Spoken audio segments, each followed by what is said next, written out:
and a path to citizenship. So millions of people who broke our laws to get here would receive amnesty. Very few of the president's supporters voted for that when they put him in office last year, and some of them are upset about it. And the left, what's their reaction like? Well, having gotten pretty much exactly what they demanded, they're enraged. Not only is Trump's amnesty offer not enough, they say, it is evidence of a racist plot. According to the ACLU, quote, the only community that benefits from this supposed generosity are white supremacists. United We Dream, that's one of the largest pro-amnesty groups, called the proposal, quote, a white supremacist ransom note. The columnist Sean King said the plan proved that, quote, the current operating philosophy of Trump and the White House is white supremacy. Immigration activist Eddie Vail called the proposal a legislative burning cross. And the senior Democrat in the House of Representatives said this. Last night, the president put forth a plan. That plan is a campaign to make America white again. They are changing the character of our country by what they are putting forth. They bring a tear to the eye of the Statue of Liberty, and they bring fear to the hearts of people who are here playing by the rules. We could go on and on and on. It's everywhere today. You see the point. They're telling you this plan is something the Klan could have produced and probably did. Okay, but is it? We took those charges seriously because we felt we should, and we decided to take a close look at what the White House has actually proposed. We found that the plan may be many things, not all of them good, by the way, but it definitely isn't a form of white nationalism, not unless that term now has the opposite meaning. Let's go through it. The White House proposal would legalize about 2 million people who currently have no right to be here. That's a lot of people. For perspective, 13 U.S. states have populations smaller than that. Barack Obama never enacted an amnesty that big. How many of those beneficiaries are white? Now, keep in mind, that would be the central question in any plan crafted by white supremacists, obviously. Well, let's see. Almost none of them. 2 million more non-white people in this country, that's more than the total population of Delaware or Nebraska, doesn't sound much like a legislative burning cross. But there's more. The proposal would also continue the current system of chain migration until the backlog of applicants has been exhausted. That would take years and years. What countries will be the top beneficiaries of this new arrangement under the Trump plan? Well, if you guessed Finland, Norway, the Swedish national sauna team, nope, guess again. No European countries are on that list, not one.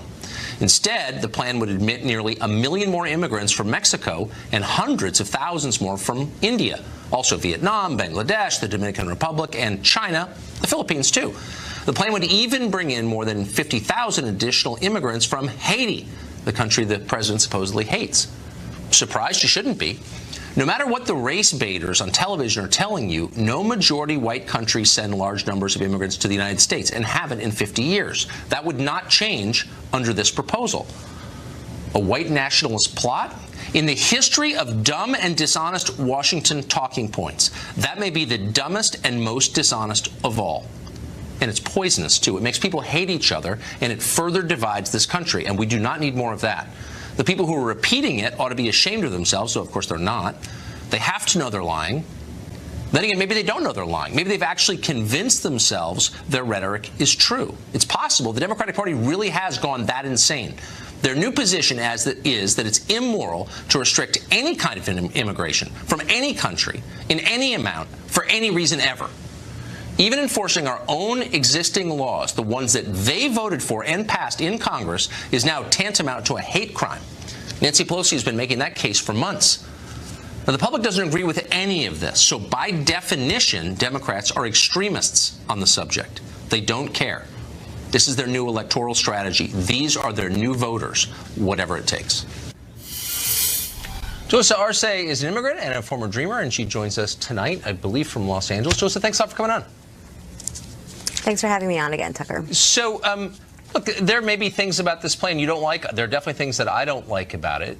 But it's hard to see how a plan that gives legalization, amnesty, and a path to citizenship for more than 2 million people here legally, none of them white, is white supremacy.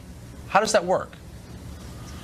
Well, I think we have to take a step back and look at this from the beginning. The reason why we're in this chaos situation of young people's lives being on the line is because the president rescinded DACA, the program that gave undocumented young people the ability to work and go to school and drive and pay taxes. He ended that program, and that is why we're in this situation. And let's be very clear. Since you want to do that and dispute property, stop. No. I'm going to ask you a question. And so now it's my turn to speak. I don't believe it is. Right? I want to ask you a question about the discussion today, not about the roots of DACA, which I'm happy to debate with you in some other forum. I want to ask about the response today to this proposal released last night, which is that it's white supremacy. And I would like you to tell me if you believe it is, and if so, how. You would let me. If you could give me a crisp answer and not filibuster, I'd appreciate it. Listen.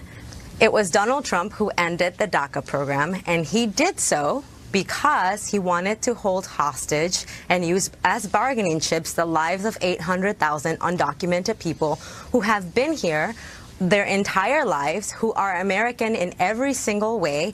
And now what we're trying to do is to create a second-class citizen. Okay, that's what this program does. It says so. Are you not going to answer my question?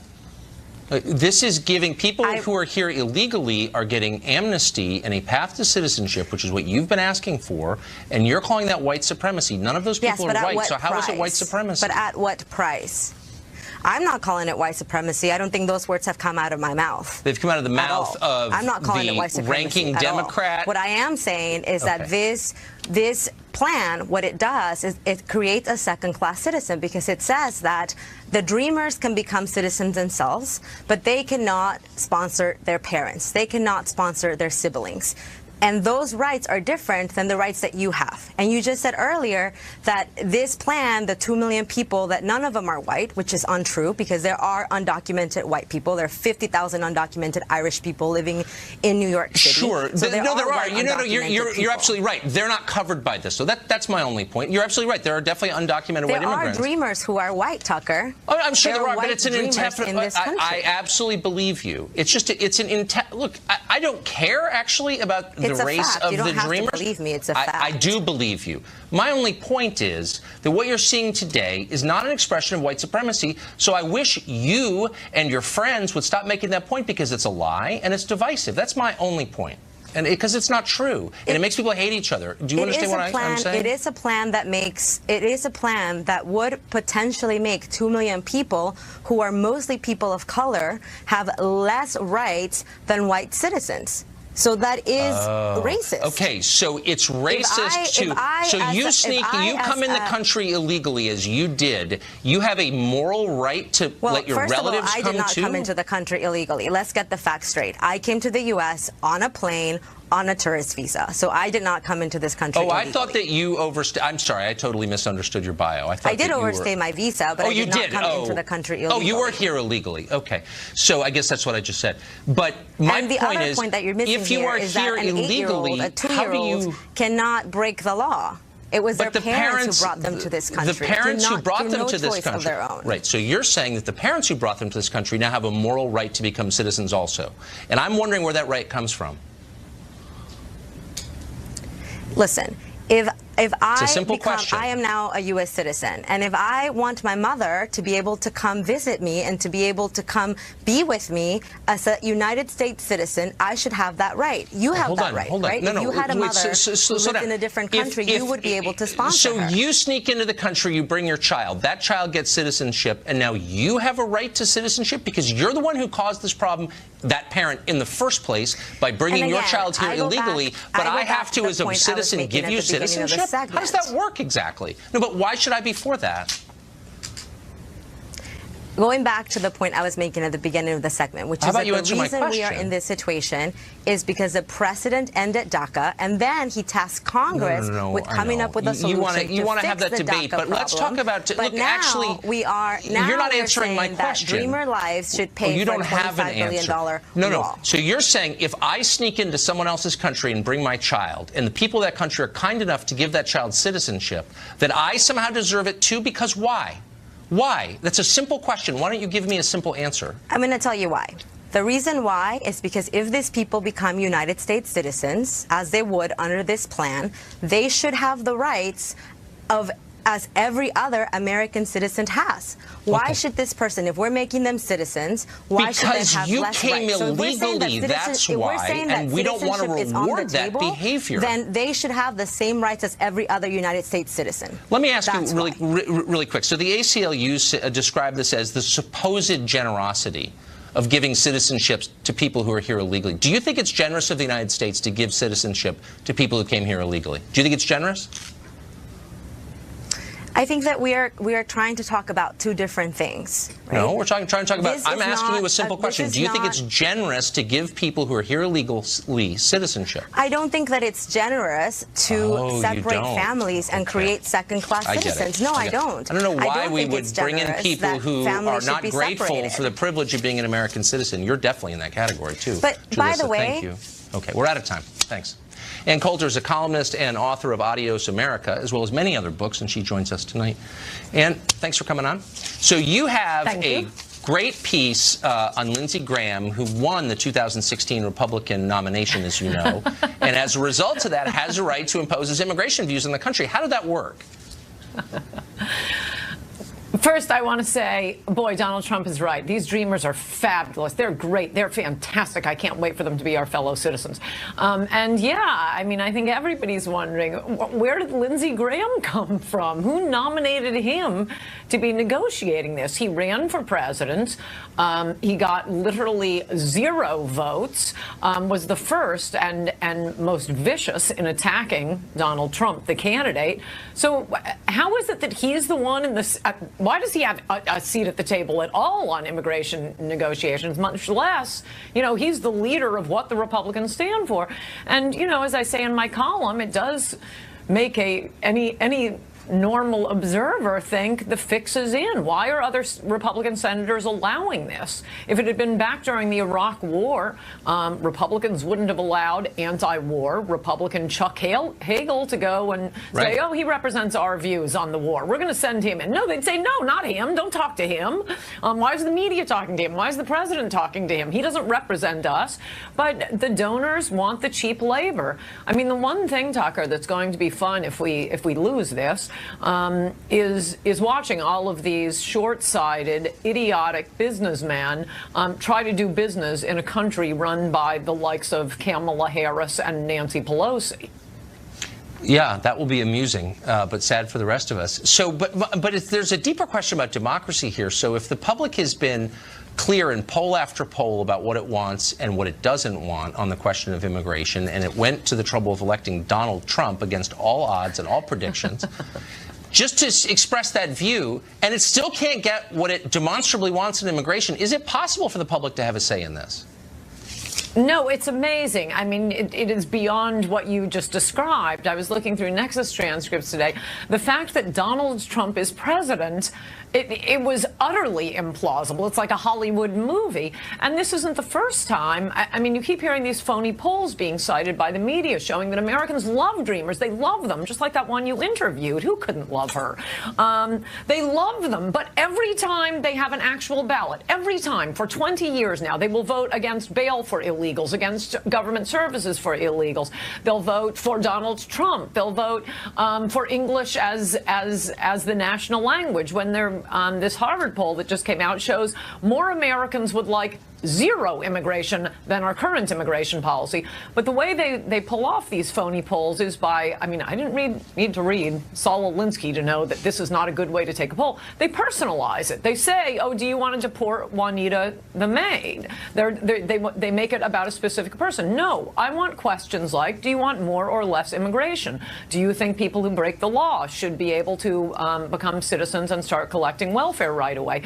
Do you think we should be dumping millions of low-wage workers on the country, which is going to come back? I mean, Trump may think he is a genius, and in some ways he is. He has an uncanny sense for what are popular issues. That's why he won.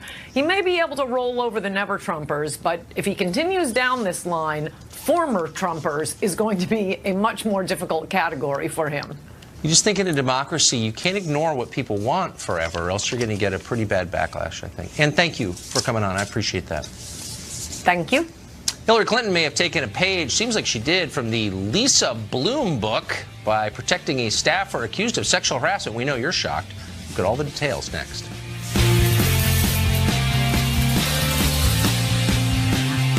Unambiguous, alleged victims of sexual abuse should be believed always and everywhere. Reports of sexual assault need to be treated with the seriousness, professionalism, and fairness they deserve. I want to send a message to every survivor of sexual assault. Don't let anyone silence your voice. You have the right to be heard. You have the right to be believed, and we're with you. We're with you. Pretty clear about that rule, but there was an exception she didn't mention, and it's for people who work for Hillary Clinton or who are married to her. A new report from the New York Times says that in 2008, Hillary Clinton personally intervened to keep advisor Bernd Strider on her campaign team after he was accused of sexually harassing another staffer. He was not fired. Instead, he was reportedly sent to counseling. The other staffer was transferred to a new role. Lisa Booth frequently co-hosts Outnumbered here on the Fox News Channel, and she joins us tonight. Lisa, thanks for coming on. Hi, Tucker. So I try not to do Hillary Clinton stories because she's not running, she's not a factor in American life anymore. Right. But this subject is at the center of our conversation, and Hillary Clinton, I think, has been an advocate for her position for many years. Are you a little bit stunned that someone who would say, always believe the victim, would do this? No, I mean, I find it completely unsurprising because just to point out the obvious here, Hillary Clinton's a fraud. I mean, her words. Good point. No, but her words are completely meaningless, and they've long been completely meaningless. And she's only an advocate for herself, positions, or people that are politically advantageous to her at the time that she needs them to be. I mean, we saw this throughout the campaign trail as well, and I think this was one of the crucial reasons why she was so disconnected to voters and failed to win over so many voters, particularly the working class, because they knew her words were meaningless and her promises were empty. But on this, look, if Hillary Clinton, says one thing to private equity people in a speech and the other to farmers in Iowa, I get it.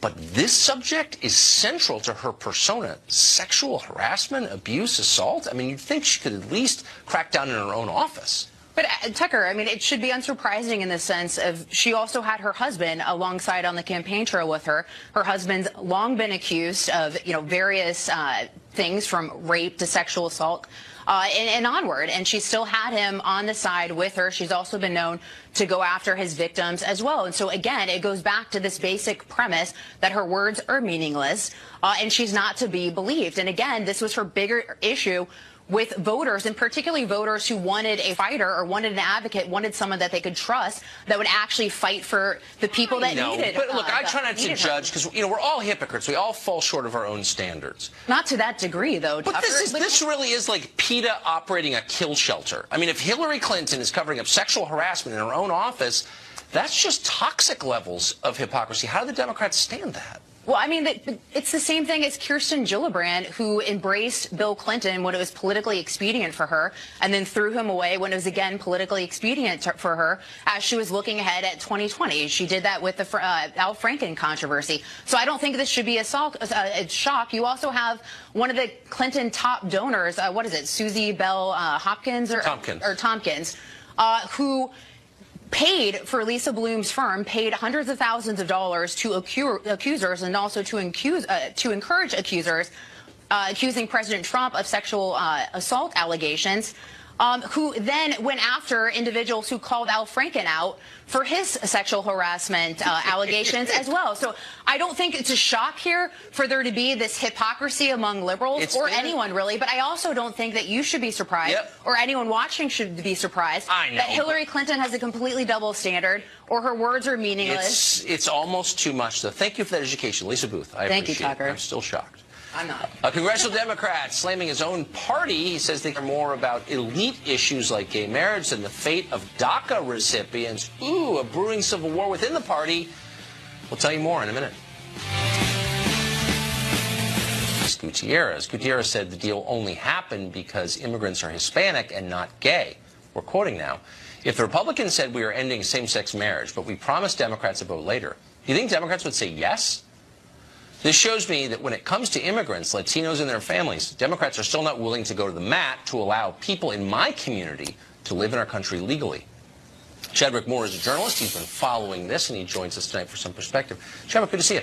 Hey, good to see you too, Tucker. So I think Luis Gutierrez is wrong on most issues, but I think he's pulling a thread here, and there's some insight at the core of this. What do you know, the Democratic Party, really, I always say they did very little for gay marriage at all. They essentially were the bureaucrats that pushed the paperwork through once it was politically expedient to do so, once the polls said it was okay. Right, because they were against it. I remember that really well. Oh, yeah. Hillary came out in 2013. It took her that long. Obama 2012. I mean, he flip-flopped a lot, obviously. However, what Gutierrez is saying, there is something of a truth there, in that the gay marriage push was very much a upper-class prerogative. It was something that vastly white, upper-middle-class gay people were pushing for, who attend Democrat galas, who donate to congressional members, who lobby very hard.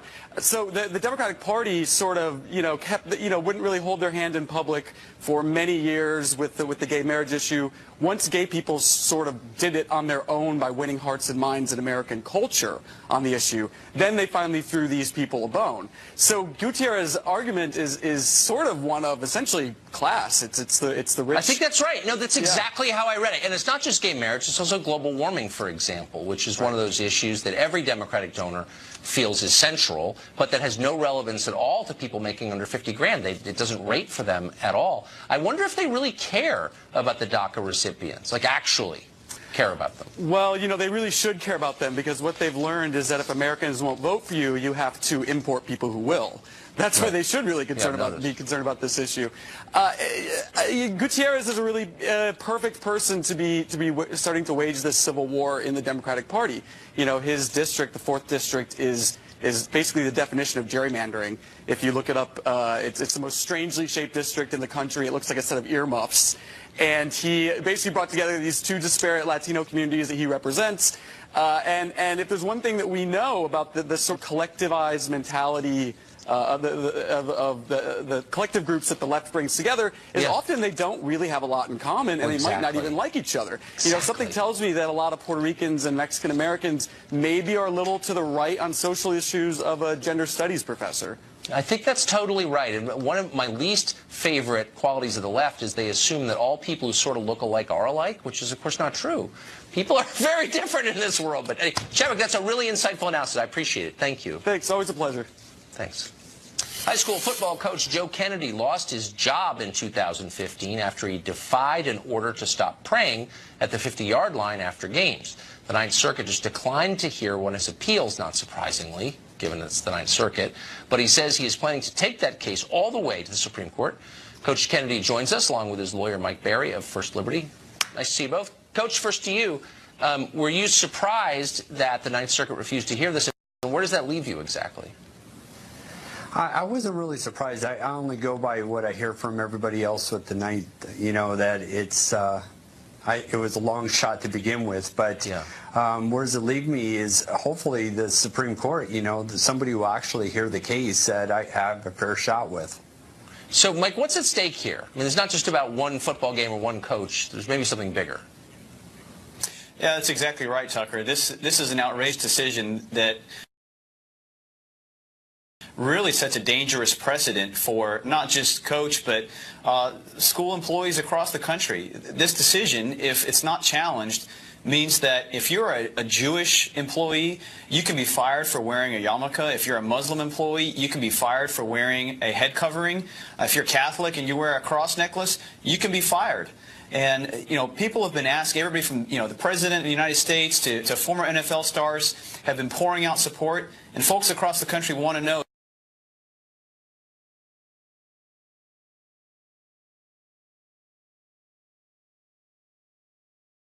what can be done about this? What can we do? We encourage people to go to firstliberty.org to support Coach and to get behind this petition to get the Supreme Court to take this case. Yeah, and I hope people will do that. So, Coach Kennedy, jog our memory here. Who exactly was offended by what you were doing? How did it get to this place? Yeah, it originally started from a compliment. One of the educators saw what we were doing out on the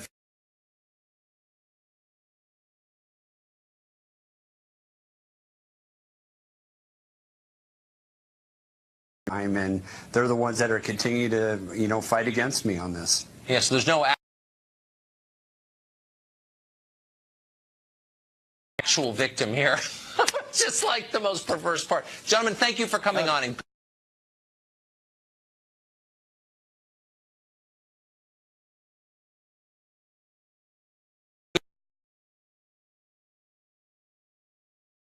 sorry, just kidding. For offering plastic straws to people.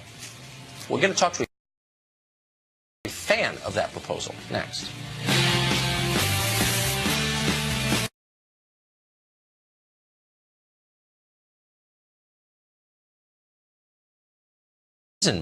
If they offer restaurant straws to patrons knowingly without being transmitting HIV to someone. It's obviously insane. Giving a straw without being asked is the same punishment. Does that seem a little over the top to you? Well, that is what the law allows, and as you and I both know, that's not how laws are implemented. In this case, the fine would likely be the situation, and as an employee of an establishment, it would ultimately be the establishment that pays the fine, not the waiter in this case. We have a severe problem. If you're not intending to send someone to jail for giving out a plastic straw, you probably shouldn't put that in the law as they plan to do. But my question is, if you can get 6 months imprisonment for giving out a straw,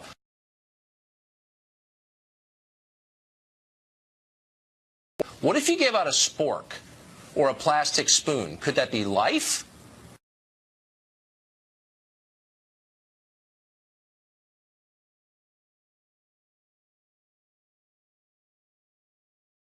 You're not intending to send someone to jail for giving out a plastic straw, you probably shouldn't put that in the law as they plan to do. But my question is, if you can get 6 months imprisonment for giving out a straw, what if you gave out a spork or a plastic spoon? Could that be life? I mean, like what? In this case, look, California doesn't keep criminals in prison. We're not going to put waiters or shop owners in prison for distributing straws. But the issue is so California we have a real problem with pollution. Doesn't even plan to enforce any of this. Well, actually, California does have a problem. I don't know if you've been to California recently. Oh, wait, you live there. Then you may have noticed scenes like this. And I'll put them on the screen for our viewers. This is what California looks like in a lot of parts. These are homeless encampments. They're all over the state, including the town that I grew up in, all over the state. And the state does, let's see, nothing. That's plastic, piles of it, garbage, and your state, the one that supposedly cares about pollution, does nothing to clean it up and punishes nobody for doing it. So why are you going after waiters for giving out plastic straws when you have this? Well, I think that's an unfair comparison. First off, I have gone out on volunteer teams to do some of the cleanup of what you just showed a picture of in Santa Cruz. There are a lot of concerned citizens that are participating to help clean up the pollution. In this case, we have a very simple solution. There are paper straws. There are reusable glass and metal straws. Why are we adding? Tucker, you don't want to live next to a landfill or those pictures that you're putting up there. Let's do what we can to That's reduce, why I don't live in California, and to because recycle. the state is becoming a landfill. So I guess, look, I'm not for pollution, and I'm certainly not for litter. I just sense profound irony in the state of California, which is filthy and covered with litter from homeless people and people who are in the country illegally, punishing waiters for accidentally giving out straws when they let homeless people throw garbage everywhere. And that's not an exaggeration. If you actually live there, I think you do. You know exactly what I'm talking about. It's everywhere.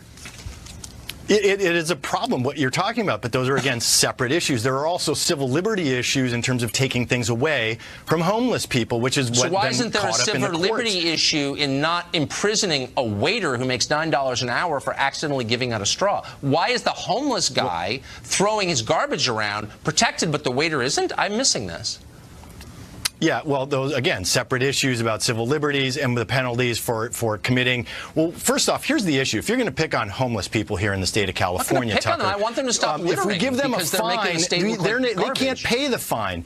We have a problem of people who need help in the state of California. We have Laura's Law that all the counties have not implemented yet. Los Angeles just passed Measure H, so they're going to try and build some housing for the homeless people. We are trying to address it, which means we also want to address it with plastic pollution. I may agree with some of those solutions. I don't know. I just know, as a frequent visitor to the state, it's covered in garbage.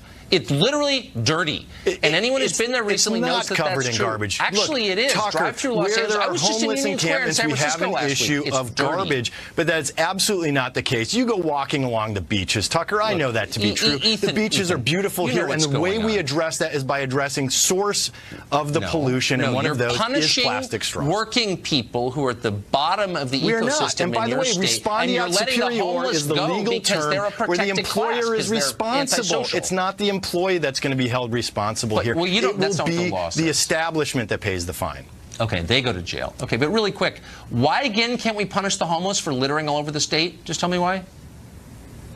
Well, what's happened is you can't find them. What are they going to pay a fine with? They don't have money to pay a fine for littering. Drugs? No, they do actually. What do you mean they don't have money? Yes, they do. I mean, are you kidding? Why not punish them in some way? Why not put them in jail? Just like you would the waiter who gives out the straw. Why not help them and get them out of their situation of homelessness? Let's get them the mental health care they need. Let's get them the addiction care that they need. Let's get them into some housing. That's the way you address homelessness, not punish them. You give the vagrant housing and counseling, but you send the waiter to jail. This is why the middle class is leaving your state. I'm just noting. Waiter's not going to jail, Tucker. You know. I hope not. He's always welcome to this show if he does. Easton, thank you. Thanks, Tucker. So CNN just went like so far over the top, even by their own low standards, publishing a piece that supports cuckoldry. What's driving the left's war on normal people? It's everywhere. We'll have details on that. And then at the end of the show, an important...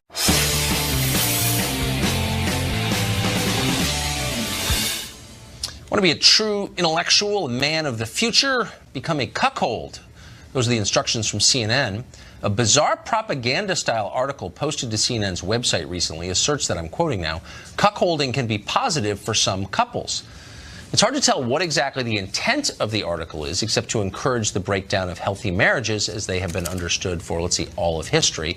There's a common theme on the left which hates the traditional family for reasons that are not really clear. Joe Concha writes about the media for The Hill, and he joins us tonight. Joe, I've seen a lot of weird stuff on CNN, even when I worked there, promoting adultery and even weirder cuckoldry. What is that? Well, it's a pattern that I think we've seen for the last 3 weeks now, Tucker. I mean, think about what we discussed on this show alone. Just a couple of weeks ago, we had a CNN reporter lighting a bong for somebody on the air. I don't mind if you're reporting on marijuana, but to actually engage in the act, probably not good to look like you're advocating it. And then just 2 weeks ago, we were talking about various hosts and anchors and guests somehow saying a word that rhymes with spithole 165 times in one day on the air. I mean, that's to the point where you're at the dog eating the wheel of cheese in the refrigerator. You're not even mad. You're impressed that they could actually say that word that many times. And then we get to cuckolding, which is a term that I literally had to look up when a radio producer contacted me yesterday to say if I wanted to join them on the show to talk about. I had never even heard of this before, so I did what everybody else does. I looked it up in the dictionary. And apparently it means to make another man a cuckold by having a sexual relationship with his wife. So, you know, whenever I dreamt of going into journalism, I knew I'd be discussing this type of topic on this day. But to answer your question, I think that I have a theory around this, and that CNN is struggling greatly from a ratings perspective. They could barely average 800,000 people throughout their day and evening. So what you do in those situations is you push the envelope with the examples I just described. But the problem is you're now appealing to the lowest common denominator, and that's not what CNN but the envelope was is and has always been for 38 years. But it's always in the same direction. It's toward things that are perverse, disgusting, creepy, weird, unhappy, and against the one thing they hate, which is like an average family. They hate that. What is that about? Why is the left so angry at the family? I don't understand. I really don't. Why are they angry at the family? I think it's because Bob Schieffer came up with this great study a couple of months ago, and he talked about how 1 in 5 journalists now live in New York, Washington, or L.A. And they're in these bubbles. They're in this same sort of, you use the term a lot, groupthink. And the suburbs, like where I live, and I got my 2 kids, and I have my wife, and the white picket fence, it's not white, it's green, but fine. I think that that's seen as something that's not hip, not cool, not within the bubble. I mean, they're very hostile to it. Okay, so quickly, I guess given all this, it's not that surprising that CNN is one of the most polarizing brands in America. That is not speculation. It's according to a new survey that shows there's a 66-point favorability gap between the right and the left when it comes to CNN. Only Trump hotels, by the way, are more polarizing. What's your quick take on that, Joe? I would say that obviously CNN has been the target of the president more than any other news outlet. And there's a good reason for it. If you look at every study and every analysis that's been done since Donald Trump took office a year ago, the network has been overwhelmingly negative towards the administration, has been the face of the resistance. And if you watch it for more than 5 minutes, you can see what I'm talking about. But also, I think it continues to insist that it's objective. And I think that insults many people's intelligence. You know, I interviewed Phil Griffin, who's the president of MSNBC, just last year, and he actually said, he joked with me, he said, I wish President Trump would attack us more and give us the free press that CNN gets. So I think that's the issue here, that they become polarizing because they're taking a stand, and that's not the network that people grew up with starting in 1980 through the Gulf Wars. They now see a different network, and I think it, again, to use that term, insults their intelligence when they continue to insist that they're exactly objective. right. In the way that MSNBC does it. You sort of know what you're getting, but CNN is false, and it drives people bonkers. Me too. Joe, thank you. Have a good cuckolding weekend. Well, thanks, Joe. Saudi Arabia just had a Botox scandal at a camel beauty pageant. We've been on top of this story since the very beginning. The question is, how do you know if a camel is